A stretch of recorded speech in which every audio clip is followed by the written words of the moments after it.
Assalamualaikum warahmatullahi wabarakatuh. Halo semuanya, jumpa kembali dengan saya, Karstu. Apa kabar kalian semua? Semoga kalian selalu sehat, baik, dan tentunya dimudahkan segala urusannya oleh Tuhan Yang Maha Esa. Amin amin ya rabbal alamin. Oke, seperti biasa, kali ini saya akan menceritakan sebuah kisah horor. Melanjutkan cerita yang kemarin, yaitu cerita yang berjudul Pertarungan Faruk dengan Dukun Santet.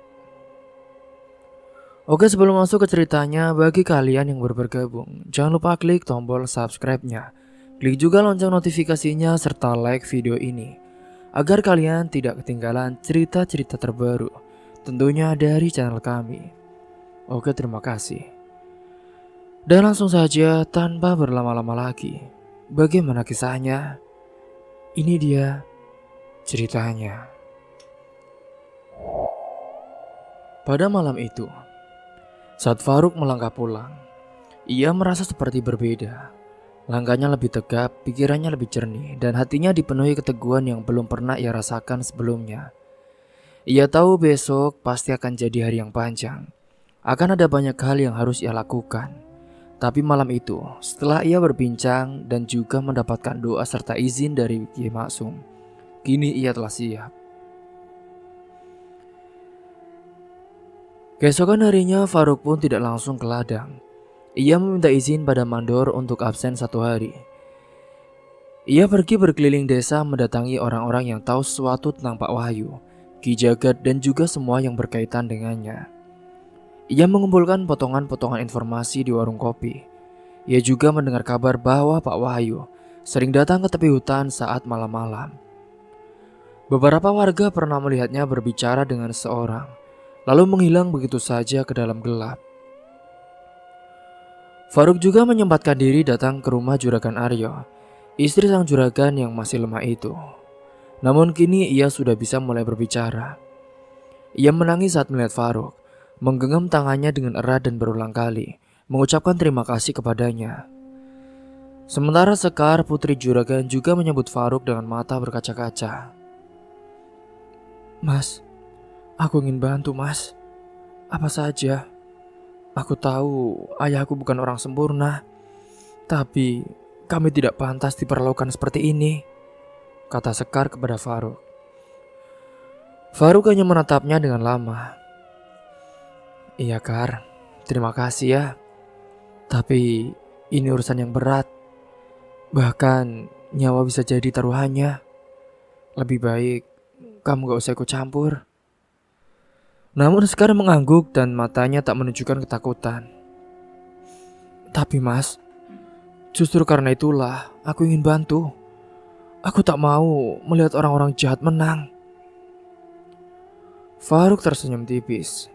Dalam hatinya ia tahu bahwa perjuangan ini bukan miliknya sendiri. Sudah ada orang-orang yang mulai percaya kepadanya. Sudah ada yang siap berdiri bersamanya. Hingga sore hari itu pun akhirnya Faruk kembali ke rumah. Ia mempersiapkan semuanya, seperti air doa, kain pelindung, ayat-ayat yang harus dibaca dalam keadaan khusus, dan juga tentu saja niat dalam hati yang paling dalam. Menjelang malam ia duduk di samping ibunya, memandangi wajah wanita tua itu yang kini tampak lebih tenang, meski tubuhnya sudah mulai melemah. "Bu, doakan aku ya, Bu. Nanti malam aku akan pergi sebentar. Aku harus menyelesaikan sesuatu, Bu." Sang ibu hanya mengangguk lemah. "Iya, kamu hati-hati ya, Nak. Ibu tahu kamu bukan sembarang anak. Kamu membawa cahaya. Jangan biarkan cahaya itu padam." Malam pun tiba saat itu, tapi malam itu bukan malam biasa. Angin bertiup lebih kencang, langit mendung, tapi hujan belum saja turun. Faruk yang sudah siap berpakaian serba putih, membawa tas kecilnya yang berisi perlengkapan. Ia tak langsung menuju hutan, tapi ia menuju ke rumah Pak Wahyu. Ia ingin melihat langsung ke mata orang-orang yang telah mengirim maut ke rumahnya.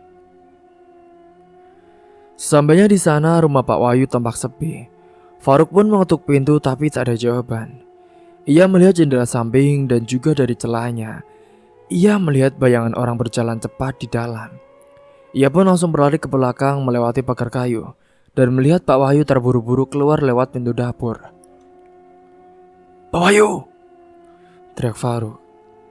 Pak Wahyu berhenti terkejut ketika melihat Faruk. "Hah? Kamu? Apa yang kamu lakukan di sini?" "Aku tahu semuanya, Pak. Aku tahu siapa kamu. Aku tahu apa yang kamu perintahkan, Pak." Pak Wahyu kaget mendengar ucapan itu. Wajahnya pucat dan matanya pun liar mencari jalan kabur. Tapi saat itu, Faruk sudah mendekat perlahan. "Ini belum selesai ya, Pak. Tapi aku beri kamu satu kesempatan. Bapak berhenti sekarang, dan aku akan minta Kiai Maksum bantu bersihkan semua dosa Bapak. Kalau tidak..." Pak Wahyu gemetar. Aku cuma ingin keadilan ya. Aku cuma ingin dihargai, aku juga berhak. Dan karena itu, Pak, kau kirim makhluk kegelapan ke rumah orang. Kau sakiti keluargamu sendiri, kakak iparmu sendiri, dengan mengirimkan santet yang mengerikan. Pak Wahyu tak bisa menjawab. Ia menunduk menggigit bibir. Faruk tahu dalam dirinya masih ada sedikit manusia. "Pikirkan baik-baik ya, Pak. Malam ini..." "Apa sih? Ingat ya kamu, Faruk. Hari ini, malam ini aku akan ke tempat dukun itu. Kalau kau ikut campur lagi, aku tak akan segan." Faruk lalu berbalik, meninggalkan Pak Wahyu yang terduduk lemas di tanah. Langit semakin gelap, udara semakin dingin, dan pertarungan sejati pun akan segera dimulai. Pada malam itu pun, saat Pak Wahyu mulai berjalan, saat itu Faruk mulai mengikutinya dengan diam-diam. Malam itu begitu sunyi, angin berhembus dengan pelan, membawa hawa dingin yang menusuk hingga ke tulang. Faruk melangkah perlahan di antara bayangan pepohonan. Ia menjaga jarak, mengikuti langkah Pak Wahyu yang tergesa-gesa menuju arah hutan. Langkah pria itu cepat seolah tak sabar untuk menyelesaikan sesuatu. Faruk tahu malam ini adalah malam penentu. Ia tak boleh lengah, tidak boleh ragu, setiap langkahnya harus mantap. Setiap helaan nafas pun harus tenang. Pak Wahyu yang menyusuri jalan setapak yang tersembunyi di balik ilalang tinggi. Jalur itu sepi, hanya sekali terdengar suara binatang malam. Cahaya bulan redup menerobos celah dedaunan, cukup untuk membuat siluet tubuhnya terlihat. Faruk menyembunyikan dirinya dengan hati-hati, kadang merunduk, kadang berjongkok di balik semak-semak. Ia tak ingin ketahuan terlalu awal. Ia juga harus tahu pasti apa yang sedang direncanakan oleh Pak Wahyu dan juga Ki Jagat. Setelah hampir setengah jam berjalan, akhirnya Pak Wahyu pun sampai di sebuah rumah tua yang dikelilingi oleh pepohonan rimbun. Rumah itu tampak menyeramkan, dindingnya dipenuhi akar pohon yang menggantung, dan bau anyir bercampur asap dupa tercium bahkan dari kejauhan. Dari dalam rumah tersebut terdengar suara berbisik-bisik dan juga dinding logam yang saling berbenturan. Lampu minyak menggoyang menggantung dengan keras, menerangi sedikit bagian depan rumah. Itu cukup bagi Faruk untuk melihat sosok Ki Jagat, dukun yang telah menjadi musuh dalam bayangan warga desa. Pak Wahyu saat itu segera masuk tanpa mengetuk. Faruk mendekat perlahan, menyelinap ke sisi samping rumah di mana dindingnya sedikit berlubang dan bisa digunakan untuk mengintip. Di dalam Pak Wahyu terlihat gelisah, wajahnya merah, matanya nyalang. "Ki Jagat," katanya dengan suara yang nyaris tak sabar. "Aku tidak mau menunggu lebih lama lagi, Ki. Perempuan tua itu, ibu bocah dari Faruk, harus mati malam ini juga. Dan juga kakak iparku, Aryo, harus jatuh. Aku ingin dia kehilangan segalanya, Ki. Hartanya, keluarganya, harga dirinya. Buat dia menderita seperti aku selama ini, Ki." Ki Jagat duduk bersila di tengah ruangan, dikelilingi oleh tengkorak kecil dan juga boneka dari jerami yang tertancap oleh paku. Api kecil menyala di hadapannya, memantulkan bayangan menari-nari di dinding. Ia menatap Pak Wahyu dengan tajam, lalu mengangkat tangannya untuk memejamkan mata dan menghela nafas panjang. Aku merasakan sesuatu malam ini. Udara tak bersih seperti biasanya. Ia pun membuka matanya yang kini tampak merah menyala. Ada seorang di luar. Seorang yang bukan sembarangan. Energinya terang. Aku benci cahaya seperti itu. Pak Wahyu pun langsung panik saat ini. Siapa Ki? Siapa yang ikut ke sini? Ki Jagat hanya menatap dinding, seolah bisa menembusnya. Dia, anak itu, si Faruk, bocah sialan itu. Dia mungkin mengikuti kamu. Tiba-tiba ia berdiri, gerakannya cepat, seperti bayangan yang hidup. Ia meraih tongkat hitamnya lalu mengarahkan ke arah pintu. Seketika pintu rumah pun terbuka dengan suara keras, dan dari dalam terdengar raungan seperti suara binatang buas. Faruk yang tahu dirinya sudah diketahui, ia pun segera berdiri. Ia tak lari, ia sudah siap. Ia menggenggam kain putih pemberian Kiai Maksum dan membaca doa perlindungan dalam hati. Cahaya hangat terasa mengalir di tubuhnya, membuat rasa takut itu luruh digantikan oleh keberanian. Ki Jagat melangkah keluar, wajahnya kini tak lagi seperti manusia biasa. Kulitnya tampak lebih gelap, matanya menyala merah, dan aura hitam mengepul dari tubuhnya. Ia tertawa keras saat melihat Faruk berdiri tenang di tengah jalan tanah. Hei, kau benar-benar berani datang ke tempat ini sendiri, bocah? Rupanya kamu mencari mati ya? Faruk menatapnya tanpa gentar. Aku tidak datang untuk mati ya. Aku datang untuk menghentikanmu, wahai dukun jahat. Kau telah menyerang keluargaku, dan kau juga telah menyakiti orang-orang yang tak bersalah. Ini saatnya kau berhenti, wahai dukun jelek. Pak Wahyu muncul dari balik pintu. Wajahnya pucat pasi, ia tak menyangka Faruk bisa seberani itu. Faruk, lebih baik kamu pulang. Ini bukan urusanmu ya. Ini urusan orang dewasa. Urusan orang dewasa? Orang mana orang yang pengecut? Saud Faruk dengan keras. Kau iri pada saudaramu sendiri kan Pak Wahyu? Kau minta bantuan setan untuk menjatuhkannya. Dan sekarang, kalian berdua ingin membunuh ibuku. Tidak ada manusia yang pantas dihormati jika seperti itu. Wajah Pak Wahyu pun memerah karena marah sekaligus malu. Ia membuka mulut untuk membantah, tapi tak ada kata yang bisa keluar. Sementara itu Ki Jagat pun mulai menggerakkan tongkatnya.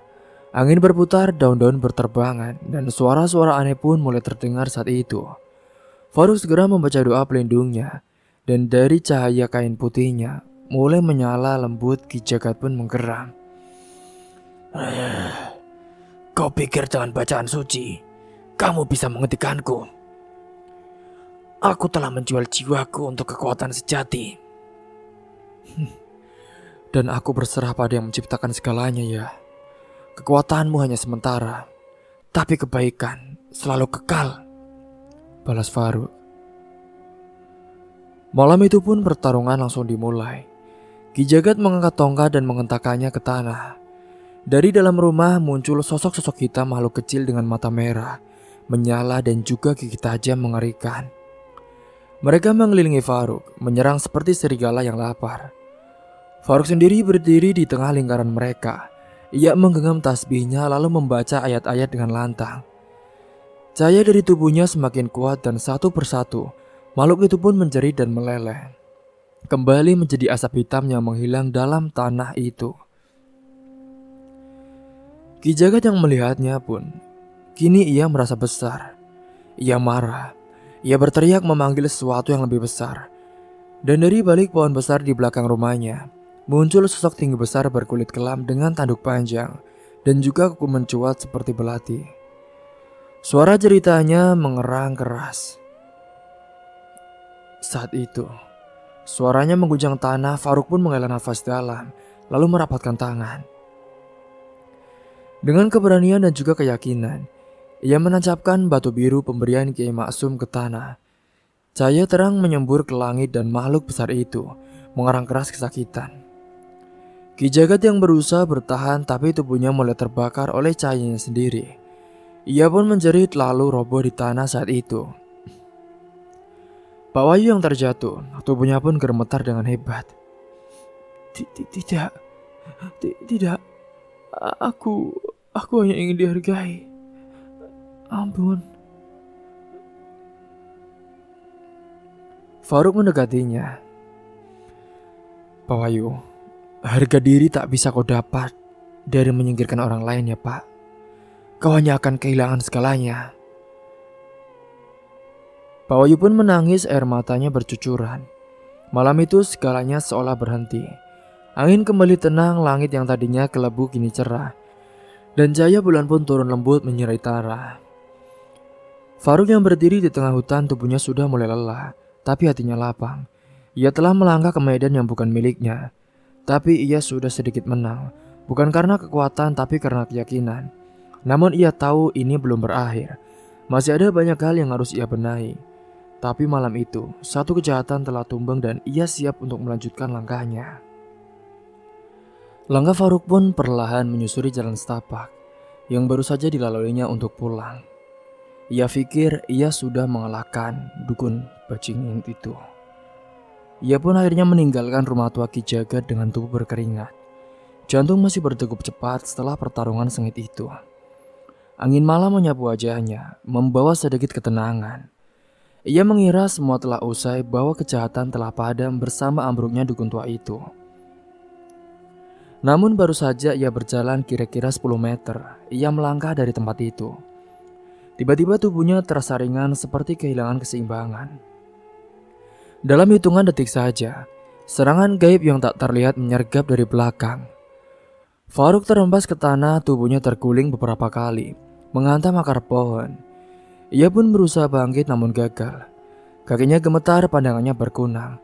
Tubuhnya terasa berat seolah ada beban ratusan kilo yang menindih di punggungnya. Mulutnya hendak melantunkan doa namun suara seolah tersekat di tenggorokan. Sesuatu yang sangat kuat dan gelap telah menekannya saat ini. Dari dalam rimbunan terdengar suara tawa lirih, berat mengandung dendam yang tak terkira. Itu adalah Ki Jagat yang muncul kembali. Meski tubuhnya tampak hangus, pakaiannya robek, namun matanya kini memancarkan cahaya merah lebih kuat. Tubuhnya dikelilingi aura kelam pekat, seakan kematian itu sendiri menempel kepadanya.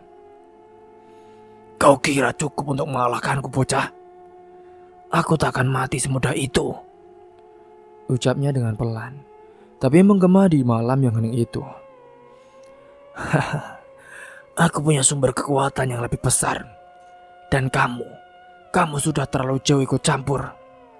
Kini, kau akan kulenyapkan perlahan bersamaan dengan nyawa ibumu. Faruk menggigit bibir, mencoba melawan. Dalam hatinya ia hanya membaca doa memanggil kekuatan yang ditanamkan oleh Kiai Maksum gurunya. Tapi tubuhnya semakin lemah, tenaganya menghilang cepat. Ia melihat Ki Jagat mengangkat sebuah boneka dari dalam kantong kainnya. Boneka dari kain lusuh yang dibalut benang merah dan juga penuh tusukan jarum hitam. Boneka itu memiliki rambut asli manusia dan Faruk sudah tahu itu adalah milik ibunya. Sementara di situ saat Ki Jagat sedang melakukan aksinya, di rumahnya Faruk, di rumah reot miliknya, ibunya Bu Anggi, suasana berubah menjadi mencekam. Ibu tua itu yang sedang tertidur tiba-tiba terbangun dengan nafas yang tersengal. Matanya membelalak, tubuhnya kejang dan bibirnya gemetar dengan hebat. Tangannya meraba-raba ke udara, mencoba menggapai sesuatu, tapi tak ada yang bisa ia raih. Dadanya tersesak seperti ditimpa batu besar. Ia berusaha berdiri, namun tubuhnya saat itu terpental ke belakang, membentur dinding bambu yang ada di rumahnya. Tolong, ucapnya. Seketika saat itu wajah Ibu Anggi pun berubah menjadi pucat. Bibirnya membiru, ia pun mengeluarkan suara lirih memanggil nama anaknya. Faruk. Dengan suara yang nyaris tak terdengar. Tak ada yang bisa mendengar, tak ada yang tahu, karena rumah itu pun jauh dari tetangga. Bahkan cahaya lampu minyak yang menerangi ruangan sudah mulai redup saat itu. Namun pada detik-detik genting saat itulah, seseorang tiba-tiba berlari ke arah rumah. Itu adalah Hasan, pemuda tangguh yang selama ini menjadi murid Kiai Maksum juga bersama dengan Faruk. Dia datang dengan wajah panik. Ia membawa tas kecil berisi air doa dan juga selembar kain putih bertuliskan ayat suci. Ia datang karena Kiai Maksum, yang memang sejak awal merasa gelisah karena Faruk tidak kunjung kembali. Ia pun mengutus Hasan untuk berjaga di rumah Ibu Anggi, karena beliau tahu serangan itu pastilah belum selesai. Hasan yang mendobrak pintu kayu yang hampir lepas engselnya. Dia pun mendapati Bu Anggi yang sudah tergeletak di lantai. Wajahnya biru, nafasnya tersenggal, tinggal helaan pendek dan juga terputus-putus. Hasan pun langsung tak menunggu waktu. Ia langsung basuhkan air ke doa wajah Ibu Anggi, sembari membaca doa-doa dengan keras. Bismillahirrahmanirrahim. Dengan lindunganmu ini, jauhkan dari gangguan jin, sihir dan segala kejahatan yang dikirim oleh musuh. Setelah membaca doa dan meniupkannya ke minuman itu, saat itu juga tubuh Bu Anggi pun langsung bergetar dengan hebat, seperti tersengat oleh arus listrik. Namun perlahan warnanya mulai berubah. Wajahnya yang pucat mulai mendapat kembali rona kemerahan.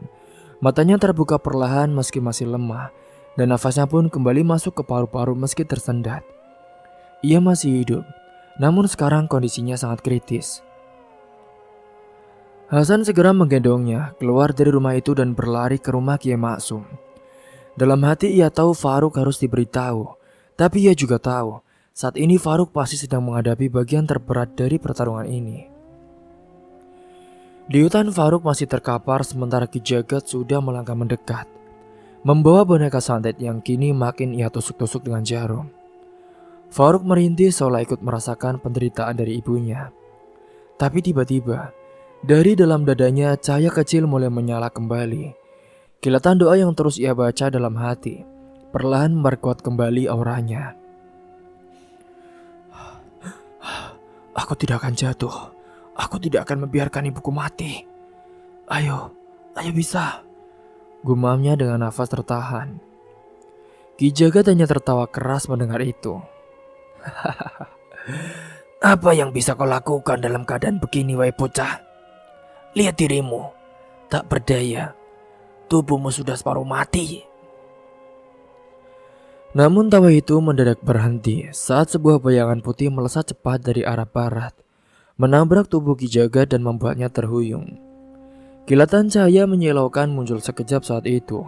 Ki Jagat pun mendesis memegangi matanya. Faruk mengangkat wajah dari kejauhan. Ia melihat sosok berjubah putih mendekat. Itu adalah Kiai Maksum yang sendiri datang. Wajahnya tenang namun tegas. Ia menatap Ki Jagat tanpa gentar. Jagat, sudah cukup. Kamu terlalu lama bermain dengan sihir hitam. Kamu telah melewati batas, Jagat. Ki Jagat menyeringai, namun terlihat ragu. Kau datang sendiri, Maksum. Kiai Maksum tidak menjawab. Ia menurunkan tongkatnya ke tanah, membaca ayat suci pelan tapi penuh kekuatan. Angin kembali berputar, namun kali ini bukan angin dingin kematian, melainkan angin sejuk penuh keberkahan.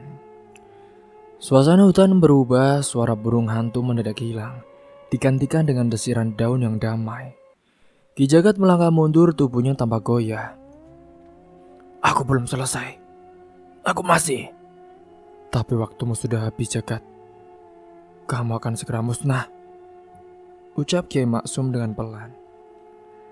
Dengan hentakan satu tongkat dan doa yang menggelegar, kilat cahaya menyambar dari langit dan menghantam tanah tepat di depan Ki Jagat. Tanah merekah dan asap hitam menyembur. Ki Jagat berteriak, tubuhnya tertarik ke dalam pusaran tanah yang menyala itu, lalu menghilang. Udara kembali hening, hanya nafas berat Faruk yang masih terengah. Kiai Maksum pun segera menghampiri Faruk, membantunya untuk duduk. Kamu kuat, Faruk. Tapi pertarunganmu belum selesai. Ayo, bangkit. Faruk mengangguk pelan. Wajahnya penuh luka tapi matanya tak kehilangan cahaya semangat. "Yai, bagaimana ibu saya?"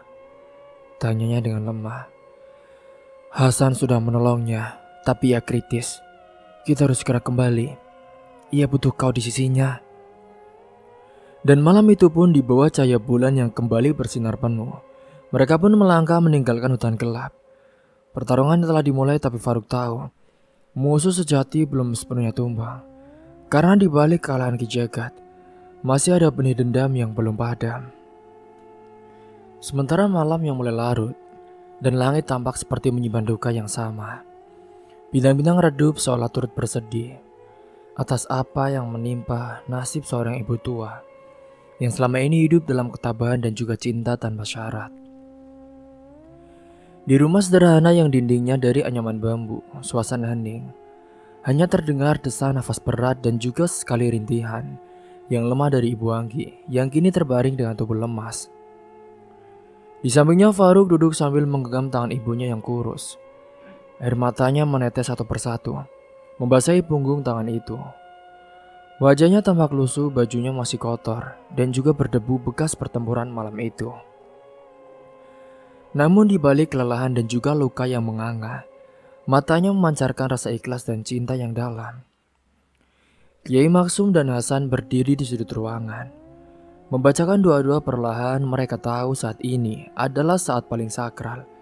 Perpisahan antara seorang anak dan ibunya, antara dunia dan juga akhirat. Ibu Anggi saat itu membuka mata perlahan. Nafasnya tinggal helaan pendek. Tubuhnya gemetar, ia menatap Faruk dengan tatapan yang tidak lagi penuh sakit, melainkan dengan damai. "Faruk," bisiknya dengan lirih, suaranya hampir tak terdengar. "Iya Bu, aku di sini," jawab Faruk dengan cepat.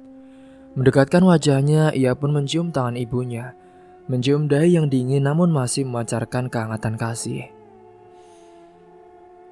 "Jangan benci siapapun, Nak. Sekalipun mereka yang menyakitimu. Allah tahu segalanya.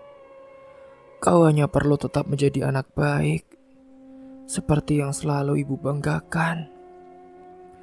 Ucapan itu putus-putus namun penuh makna. Faruk yang mendengar itu pun air matanya tak terbendung. Ia menunduk menyembunyikan isak yang perlahan muncul. "Iya Bu, Ibu jangan tinggalkan aku Bu."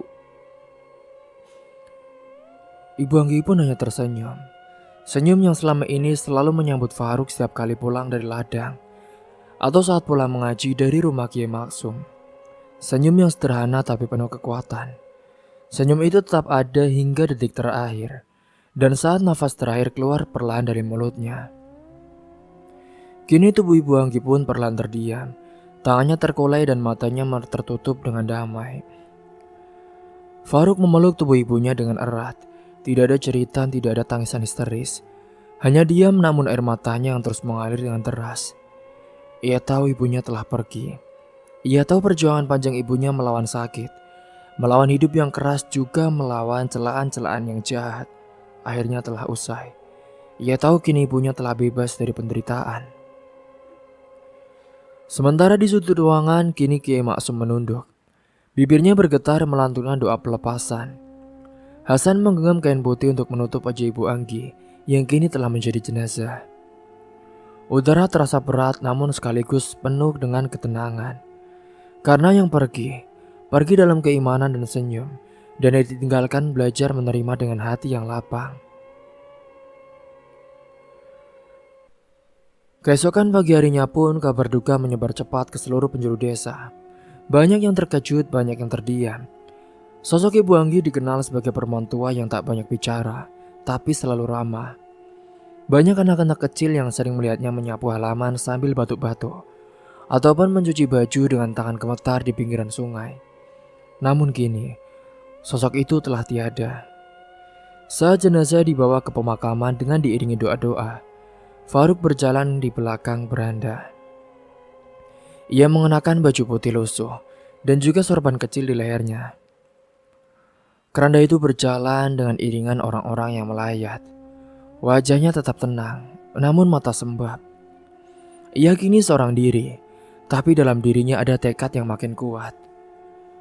Wasiat ibunya adalah api suci yang akan terus menyala dalam hidupnya. Ia akan terus mengingatnya sampai kapanpun. Sementara di sisi lain di desa, di rumah besar bercat putih milik Juragan Aryo, suasana pun sedang memanas saat ini. Setelah semua kejadian aneh di rumahnya terurai dan setelah kedatangan Faruk pada malam itu yang telah menyelamatkan istrinya, sang juragan pun telah mulai menyelidiki secara diam-diam siapa dalang di balik semua ini. Dan bagi itu pun lewat laporan orang kepercayaannya dan juga pengakuan Ki Jagat sebelum ditelan kutukan, nama Wahyu pun mencuat dengan jelas. Wahyu, adik iparnya sendiri, ternyata sudah lama menyimpan iri. Dendam yang bertumpuk karena merasa terpinggirkan, kalah pamor dan tidak mendapatkan warisan atau kuasa seperti yang dimiliki oleh Aryo. Ia pun menyewa dukun untuk menyelekai keluarga kakaknya sendiri. Dan bahkan tanpa ragu, ia mengincar nyawa seorang ibu tua miskin yang tak bersalah. Aku tak percaya ya, Wahyu, adik dari istriku sendiri, dialah dalang dibalik semua ini. Gumam Juragan Aryo dengan mata merah dan rahang yang mengeras. Sementara di ruang tamu ia duduk bersama istrinya yang masih lemas pasca kerasukan. Sementara anak gadisnya yang memegang erat tangan sang ibu, mereka semua pun terdiam. Gadis itu pun ikut menitikan air mata, mengenang sosok Faruk yang pernah datang malam itu tanpa pamrih, membantu tanpa diminta, dan kini Faruk harus kehilangan ibunya.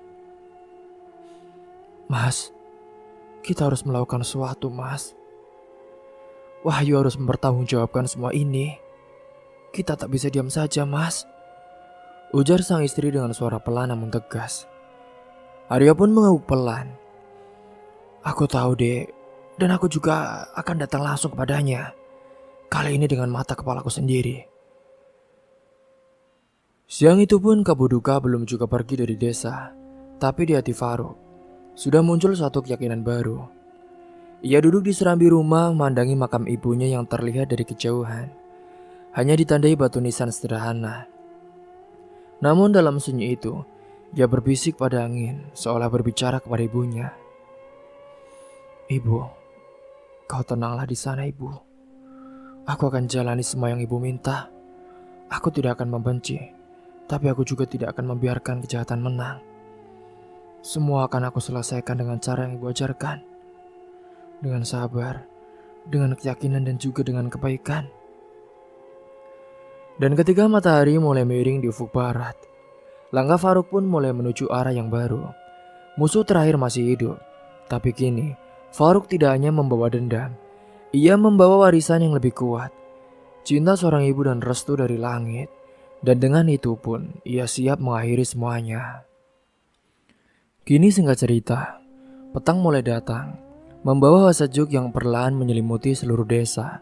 Aroma tanah tersiram hujan semalam masih menguar dengan samar, membuat suasana semakin tenang. Sementara di kejauhan suara burung-burung kembali terdengar menyambut senja dengan nyanyian lembut.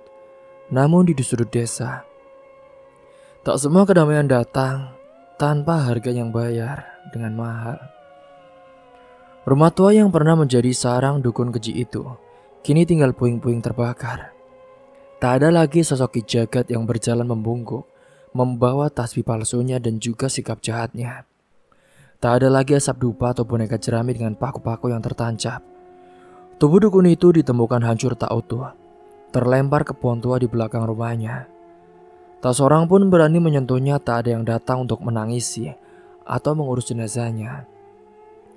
Mereka tahu, air seperti itu adalah balasan yang telah dituliskan untuk manusia yang menjual jiwanya demi kekuasaan hitam. Dan di malam yang sama, Wahyu, sang pengkhianat darah dan juga saudara, mengalami nasib yang bahkan lebih mengerikan. Tubuhnya saat itu menggigil hebat, matanya melotot dan dari mulutnya keluar darah hitam kental. Ia meraung memohon ampun namun tak ada yang mendengar. Semua santet, kutukan dan juga niat jahat yang ia arahkan kepada ibu, Anggi, dan juga keluarga dari kakak iparnya sendiri, Aryo, kini kembali ke tubuhnya sendiri. Seperti badai yang membalik arah. Semuanya datang menerjangnya tanpa ampun. Ia berteriak sampai pita suaranya nyaris robek, mencakar wajahnya sendiri seperti orang kesurupan. Dan malam itu pun menjadi malam yang mengerikan. Wahyu mengembuskan nafas terakhir dalam kondisi yang sangat mengenaskan. Tubuhnya menghitam seperti arang dan wajahnya membeku dalam ekspresi ketakutan yang sangat luar biasa.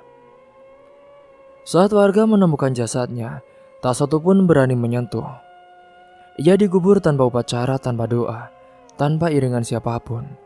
Dan kini kisahnya menjadi pengingat yang menakutkan bagi seluruh desa tentang harga dari dengki, iri dan juga niat mencelakai orang lain.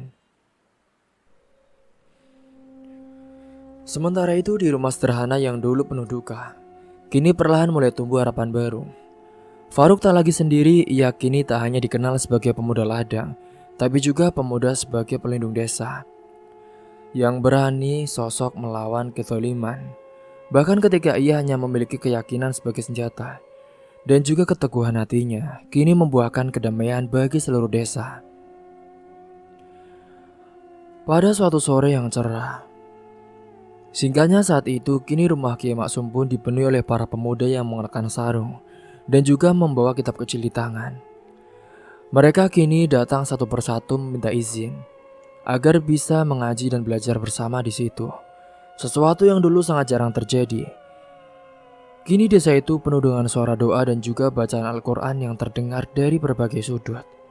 Cahaya yang pernah meredup kini mulai menyala kembali. Faruk sendiri pun kini lebih tenang. Luka hatinya perlahan sembuh. Doa-doa yang ia panjatkan untuk ibunya tak pernah terputus. Dan di dalam mimpinya itu, ia sering melihat sosok ibunya yang tersenyum, berdiri di antara taman-taman hijau penuh cahaya. Ia tahu ibunya telah damai, dan itu membuatnya kuat untuk menjalani hari-hari. Dan di hari yang sangat ditunggu-tunggu, Kiai Maksum pun berdiri di depan rumahnya dengan sorban putih yang membungkus kepalanya. Di sampingnya Sekar, anak juragan Aryo, tersenyum malu dalam balutan kebaya sederhana namun anggun. Wajahnya berseri dan matanya berbinar penuh harap. Kini akhirnya Faruk dan juga Sekar, mereka akan melangsungkan pernikahan. Pernikahan mereka berlangsung hikmat, seluruh warga desa hadir, dari yang tua hingga anak-anak. Tawa dan air mata bahagia menyatu dalam satu ikatan, menyambut pasangan yang telah melalui banyak hal sebelum bersatu dalam cinta dan juga restu. Saat ijab kabul diucapkan, suara Faruk begitu tegas tanpa ragu sedikit pun. Sekar pun mengangguk pelan menunduk dengan senyum indah. Di langit awan indah tampak cerah dan sinar matahari menembus sela-sela pepohonan, seolah turut memberi restu dari alam. Setelah akad nikah selesai, Kiai Maksum pun berdiri di tengah para undangan, lalu memberikan sedikit pesan yang sederhana namun membekas.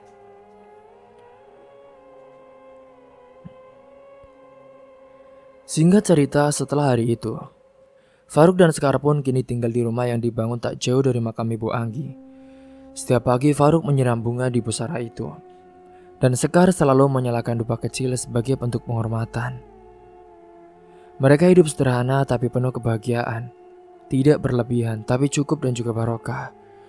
Faruk kini sudah mengajar ngaji bersama Kiai Maksum, dan Sekar pun membantu anak-anak perempuan belajar membaca dan juga menulis.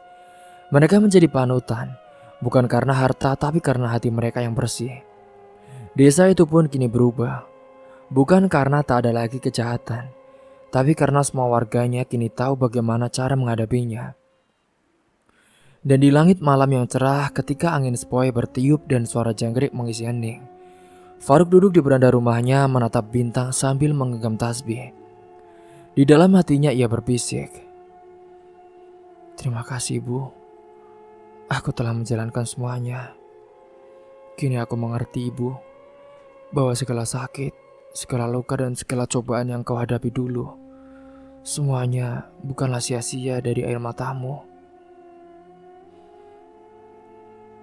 Lahirlah kekuatan yang menyeret banyak orang, Bu. Kini aku sudah menikah, Bu, Dan sebentar lagi ibu akan punya cucu. Gumamnya saat itu. Hingga setelah itu pun, kini Faruk juga, yang dulu hanya sebagai pekerja ladang di Juragan Aryo, karena ia sudah menjadi menantu dari dia. Akhirnya ia pun kembali yang memiliki, menjadi mandor dan juga pimpinan di ladang itu. Semua warga hidup bahagia bekerja dengannya. Dan kini, Kiai Maksum pun semakin terkenal dan dihormati, serta disegani oleh orang-orang yang ingin belajar agama kepadanya.